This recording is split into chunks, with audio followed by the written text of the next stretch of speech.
Irmãos, vamos refletir na palavra do Senhor. Nós estamos celebrando o amor fraternal, né? É o tema desse mês. E nós vamos refletir justamente sobre esse tema, mas agora no livro de Hebreus. Hebreus capítulo 13, nós iremos ler do 1 ao 3. O texto será projetado, mas se você quiser, você também pode abrir a sua Bíblia.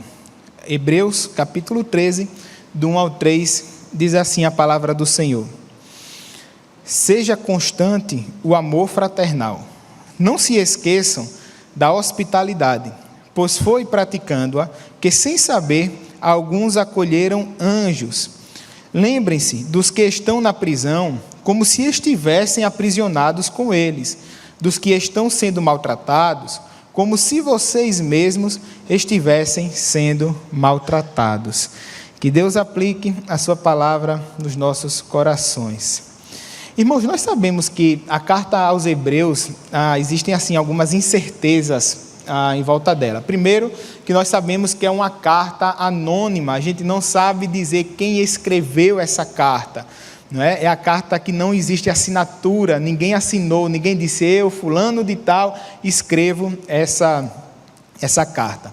A outra incerteza que nós temos é o público-alvo daquela carta. O que nós sabemos é que eram judeus, o público-alvo, que ou estavam lá em Antioquia ou estavam em Roma. Judeus convertidos ao cristianismo, que agora serviam lá na igreja, precisavam receber algumas orientações ali de quem escreveu aquela carta. Mas quando a gente olha para a carta, no meio dessas incertezas, nós vamos ter a certeza da sua doutrina, o objetivo principal da carta, que é fazer aquela perfeita ligação entre o Antigo e o Novo Testamento. Quando a gente lê a carta, nós vamos começar a perceber, irmãos, tanto o que o autor fala sobre como tudo apontava para Cristo. E parece que ele vai nos dizer, olha, que essa era a importância lá do Antigo Testamento, que tudo servia de preparação para que as pessoas pudessem depois conhecer a Cristo, o Cordeiro que era sacrificado, o tabernáculo, tudo isso. E sabe, irmãos, qual é um dos maiores erros que nós podemos cometer quando vamos interpretar a Bíblia? É entender que o Antigo Testamento é puramente lei e não existe graça. E entender que o Novo Testamento não existe lei, mas existe apenas a graça. Irmãos, o livro de Hebreus fala sobre isso. O quanto nós vemos, sabe, lá no Antigo Testamento, a partir inclusive da revelação dos 10 mandamentos, como Deus já se preocupa com o amor ao próximo. Quanto Deus se preocupa com a honra do próximo, por exemplo, quando Ele proíbe que a gente minta contra o próximo. Como Deus se preocupa com a santidade da vida das pessoas, quando Ele proíbe o assassinato. E nada mais é do que o exercício do amor fraternal, o amor ao próximo. Então, todas as vezes que você for ler o Antigo Testamento, lembre que ali também existe a graça de Deus. Pois quantas vezes o Senhor não renova a sua aliança com o seu povo? E aí, muitas vezes, quando a gente fala de amor, a gente se resume apenas ao Evangelho de João, que é um excelente livro para falar sobre o tema. Mas o Antigo Testamento também está cheio do amor e da graça de Deus. Quando nós lemos esse texto aqui, no capítulo 13, no versículo 1, a primeira coisa que nós podemos aprender é que o amor fraternal é um mandamento. E nós podemos observar isso lá no versículo 1, quando o autor aqui dá a sua ordem, olha, seja constante o amor fraternal. Quando a gente lê essa simples expressão, nós podemos aqui já perceber que é impossível, ou que pelo menos não se deve ser inconstante o amor. A partir do momento que é inconstante, deixou de ser amor. Por quê? Porque o que a Bíblia nos ensina é que o amor é eterno. O amor é o dom supremo, é a única coisa que não passa, que tudo passa, mas o amor é eterno. E a necessidade da constância do amor fraternal está justamente ligado com toda essa eternidade do amor que vai viver para sempre, do amor que será vivido para sempre por cada um de nós. Por isso que Paulo vai dizer que esse é o dom supremo, o maior de todos os dons. Então, muito cuidado, porque hoje nós na verdade, enfrentamos um desafio. Nós vivemos hoje em uma sociedade que nos leva a inverter algumas coisas. Então, muito cuidado com a inversão. O que é essa inversão que eu chamei aqui?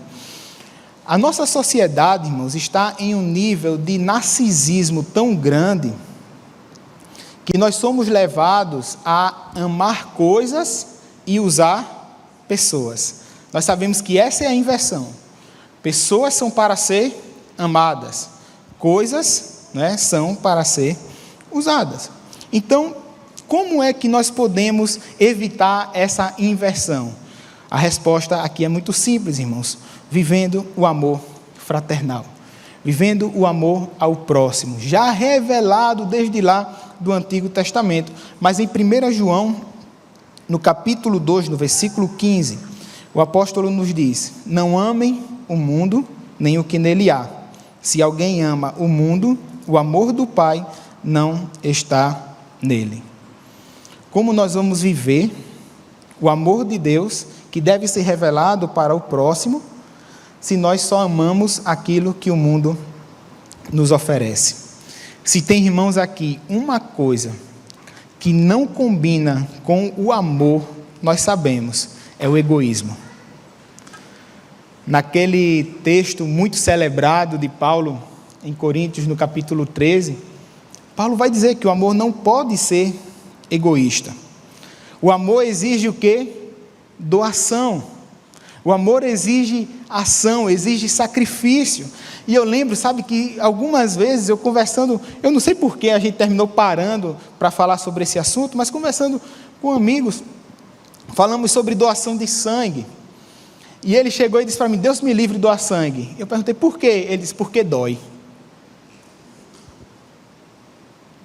Deus me livre de doar sangue. Por quê? Porque dói. Rapaz, tu tem que aprender a ser homem. Não é? O que é uma dor, que nem essas coisas todas, diante de uma vida que pode ser salva. O que é uma simples dor, diante de uma vida que você pode salvar. Diante de uma vida que você pode fazer a diferença na vida dela. E a primeira coisa que eu perguntei: rapaz, se fosse tua filha, se fosse teu filho, tu ia pedir doação de sangue, tu achou um doador compatível. E ele chegava e ia dizer: não vou doar não para sua filha, para o seu filho, porque dói.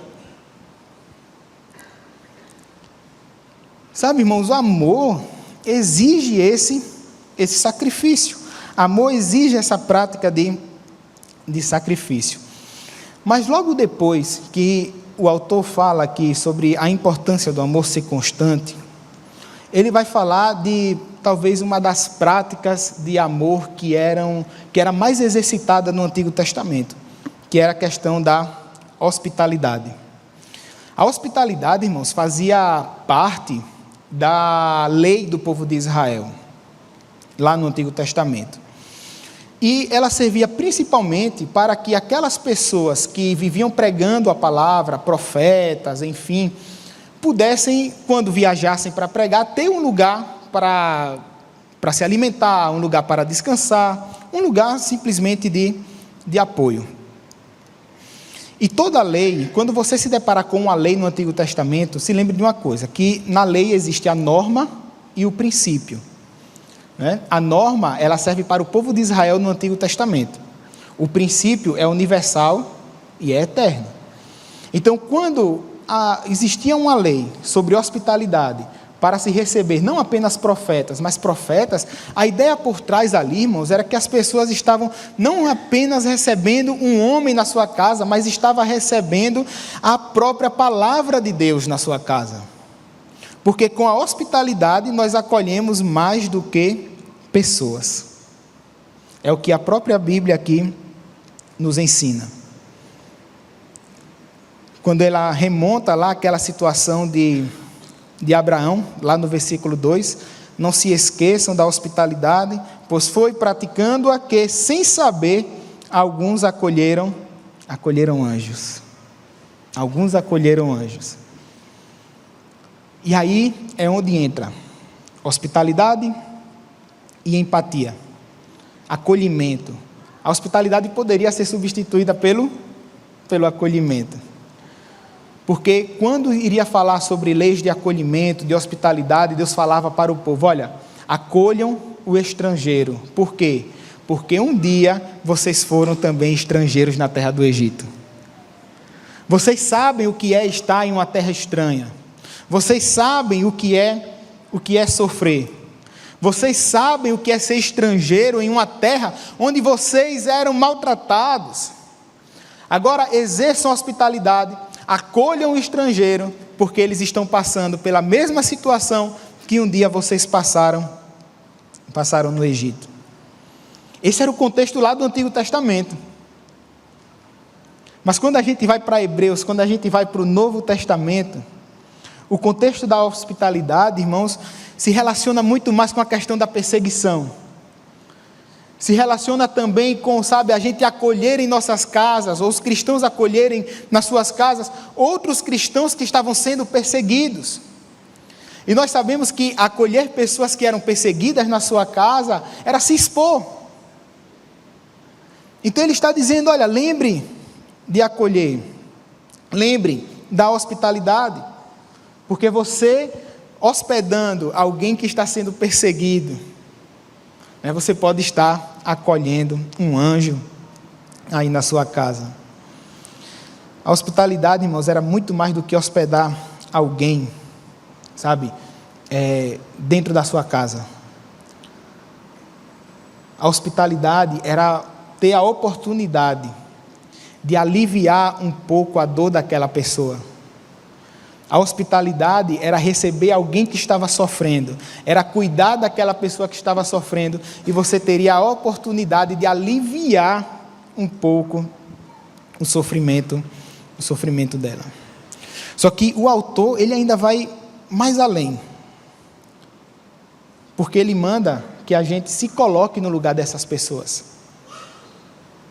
E aí talvez seja o grande desafio hoje. Esse aprendizado que muitas vezes falta. Cuidar e sofrer junto com aquela pessoa. Irmãos, é tão importante a gente demonstrar que a gente se preocupa com o outro. É tão importante a gente colocar pessoas dentro da nossa casa para orar por elas, não apenas escutar, mas dividir a dor com aquela pessoa. E se você for parar para pensar, vai perceber que foi exatamente isso que Jesus Cristo fez por cada um de nós. Porque o exercício do amor fraternal, por meio da hospitalidade, nos faz seguir o exemplo de Cristo. Cristo sentiu a dor que nós deveríamos sentir. Em Isaías está escrito que o castigo que nos traz a paz estava sobre quem? Sobre Cristo. O mesmo texto fala que pelas pisaduras dele nós fomos sarados.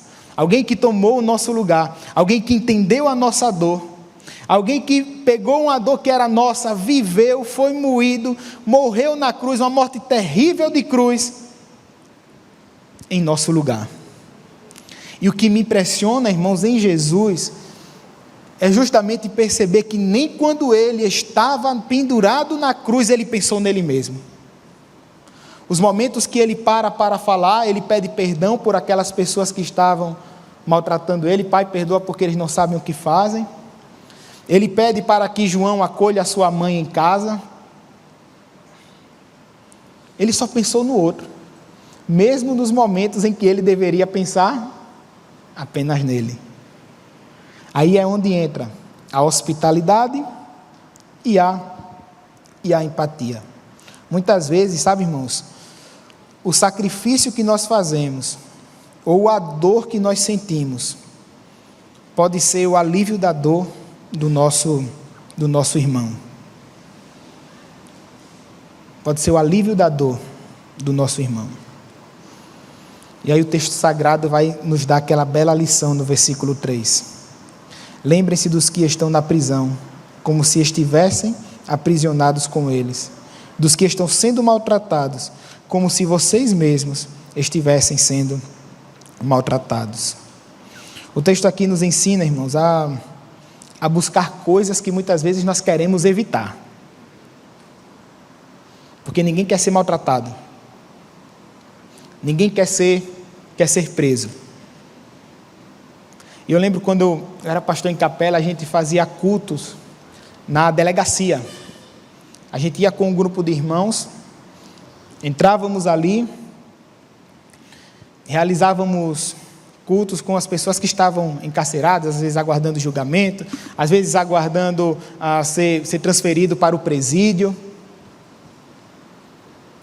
E o que mais me chamava a atenção, sabe, era ver a sede que aquele povo tem da palavra de Deus.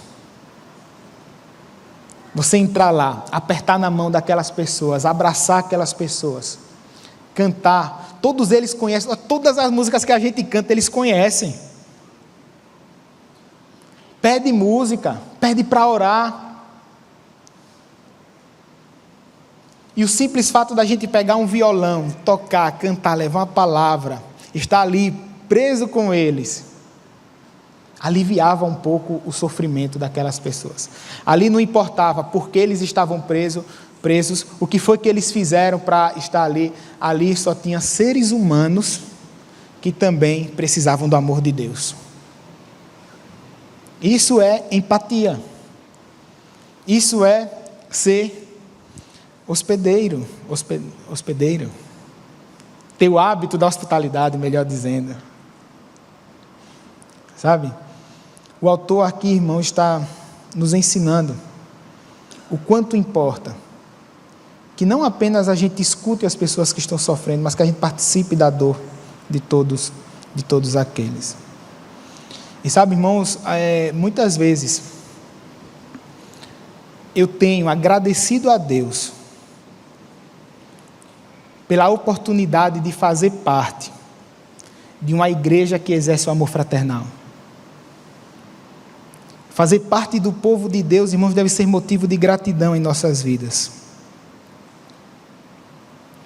E muitas vezes, sabe, olha, eu ando em Capela, ando em Quebrangulo, ando em Arapiraca e ando em Mata Grande. As cidades onde nós temos congregações. E a gente vive situações, a gente atende, a gente conversa, e a gente percebe que o único lugar que muita gente tem um apoio, o único lugar em que as pessoas vão ter um refúgio de segurança é a igreja. Às vezes a escola não faz o seu papel, a família às vezes não faz o seu papel, o político nem se fala. Nem se fala. O único refúgio que aquelas pessoas têm são os irmãos daquela igreja. A única segurança que elas podem ter, a única pessoa que ela tem para desabafar, para falar, estão lá na igreja. E isso é exercer o amor fraternal. E como é um privilégio, que todos nós devemos reconhecer como privilégio, ajudar essas pessoas. Sabe que John Lennon, né, tem uma música, inclusive de uma bela melodia, mas aquela música Imagine, não é? Onde ele fala, imagine lá um mundo sem religião, um mundo onde a gente vive apenas para o hoje. Como é, irmãos, que nós podemos ser felizes se nós não pensarmos na glória futura? Como é que nós podemos ser felizes se toda a nossa vida se resume a simplesmente as coisas que nós vivemos hoje? Na verdade, nós devemos celebrar o amor fraternal por causa da glória futura. E eu vou dizer para os irmãos, sabe, eu tive um pouquinho da alegria do que é estar no céu. Eu fiz uma cirurgia, uma vez, E sabe quando você está indo para a sala de recuperação, que você está naquele, que nem você está dormindo nem acordado, né? E aí você precisa ter cuidado com o que vai falar. Quando eu estou, um monte de gente me empurrando na maca, que eu vejo aquela porta abrindo, que eu vejo todo mundo de branco, veio na minha cabeça, cheguei no céu. Aí falei bem alto, deixa eu entrar no céu, pelo amor de Deus. Deixa eu entrar. Aí o enfermeiro que estava lá fez assim, entre, meu filho. Avisa a minha esposa que eu cheguei no céu. Sabe, irmãos, essa é a nossa maior alegria. Essa é a nossa maior esperança. E se hoje nós exercemos o amor fraternal, se hoje nós celebramos o amor fraternal, se hoje nós podemos viver um pouquinho dessa vida, que temos a esperança que vamos viver da forma mais plena possível no futuro, na volta de Cristo, não é? Se nós podemos viver essa vida, é graças ao amor. O amor de Deus que se revela em cada um de nós e o amor que e esse amor de Deus que nós dispensamos na vida dos nossos irmãos. Por isso o texto vai continuar, o texto de Hebreus vai continuar, lá no versículo 5, e ele vai dizer, olha, conservem-se livres do amor ao dinheiro e contentem-se com o que vocês têm, porque Deus mesmo disse, nunca o deixarei, jamais o abandonarei. Uma pessoa que só tem um amor pelo dinheiro, pensa apenas em quem?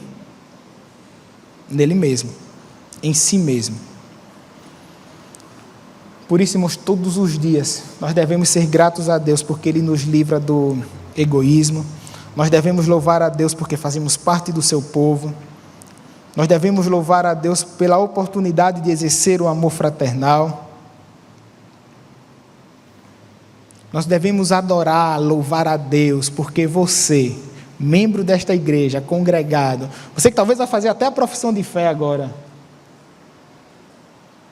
a sua missão é essa, a nossa missão é essa, sofrer junto com as pessoas, ouvir, como se aquela dor que aquela pessoa está sentindo, também doesse em cada um de nós, amém?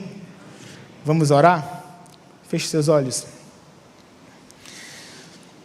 Senhor Deus, nosso Pai, que estás nos céus, eu te agradeço, Senhor, por este dia. Eu te agradeço, Senhor, porque nós temos a oportunidade de estar aqui na tua casa. Eu te agradeço, Senhor, porque o Senhor é bom. E eu te agradeço porque o Senhor nos ama. Mas neste momento, Senhor, nós te pedimos que o Senhor, cada vez mais, nos ensine também a amar o próximo. Senhor, que estejamos com os nossos ouvidos e corações abertos para viver, para dividir as dores, Senhor, que nossos irmãos estão sentindo.